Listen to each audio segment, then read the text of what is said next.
Episode 53 of Dragon Ball Super is done and over with, and this is one of those episodes I feel like might divide the fandom simply for the fact that the episode preview in the last episode made it seem like Goku and Zamasu were going to have this knockdown, drag out fight. And don't get me wrong, it was a good fight and it did a lot in terms of plot progression. But for me, that wasn't necessarily the highlight of the episode, but it is one of the highlights and more so what happens after the fact. I'm going to focus on that before I get into the other things in this episode.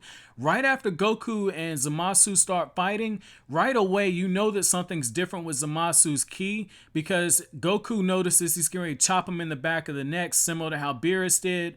Goku fires a ki blast and Zamasu nullifies it. And right when he does that, Beerus and Whis have this look on their face, and you can tell that they're connecting Zamasu's ki with Black's ki. And after he and Goku fight again for a few more times, what we start to see is the fact that Goku is starting to recognize that Zamasu's ki is indeed similar to Black's, and that leads to what happens after their fight.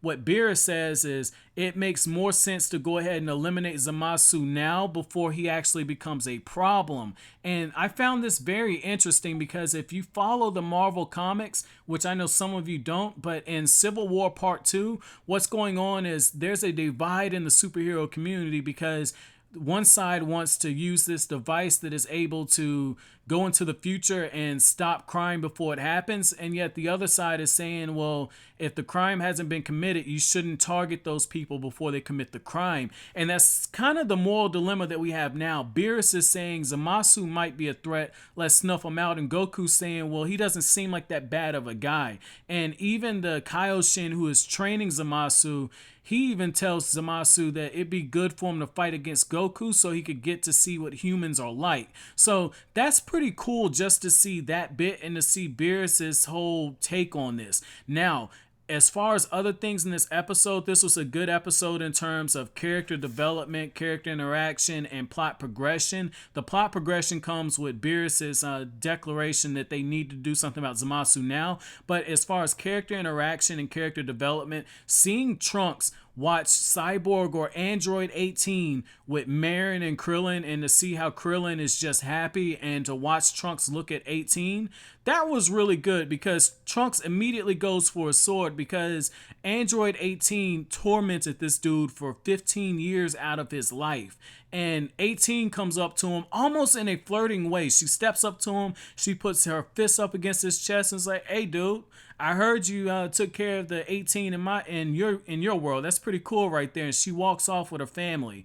And you can tell Trunks is just completely mind blown by this. He doesn't know how to kind of deal with this. And it's kind of cool to see how Trunks watches that this world is different than his own. And it really calls into question, I feel, for what Trunks believes is a good person, a bad person. Because bad people, his father is an example, bad people can become good.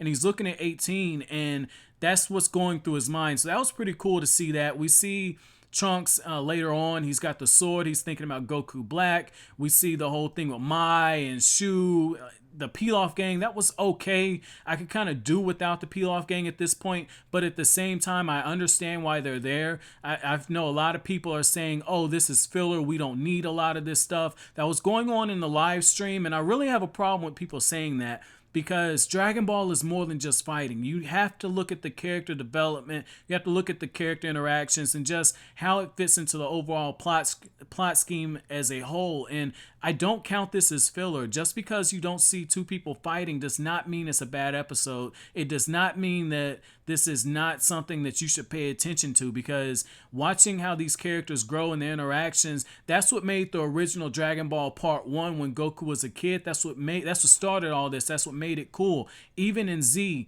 or in just the original manga, you did have the character interactions. It wasn't just straight fighting. So I have a problem with people saying that this is filler, but overall, pretty good episode. I did want to touch on one more thing, and what I'm referring to is the fact that Universe 10's regular Kaioshin, when Beerus says that he wants to check on the time rings for the fact that Goku Black has one and he looks like Black, one of the things I found very interesting was the fact that I might be mistaken, but the earring that Goku Black has on, I think it's the same one that Kaioshin has. So that's very interesting. I don't know where that's coming from, but the interaction with the gods, that was pretty funny because at one point you see Goku, he's running around trying to get Zamasu to fight him. Zamasu isn't having anything of it. Every time he tries to interrupt, Beerus is knocking his ass into the sky. It's pretty funny. And even the Kaioshin at that point is looking at Goku like, how could this guy have survived a fight with the god of destruction, Beerus? He should be dead at this point.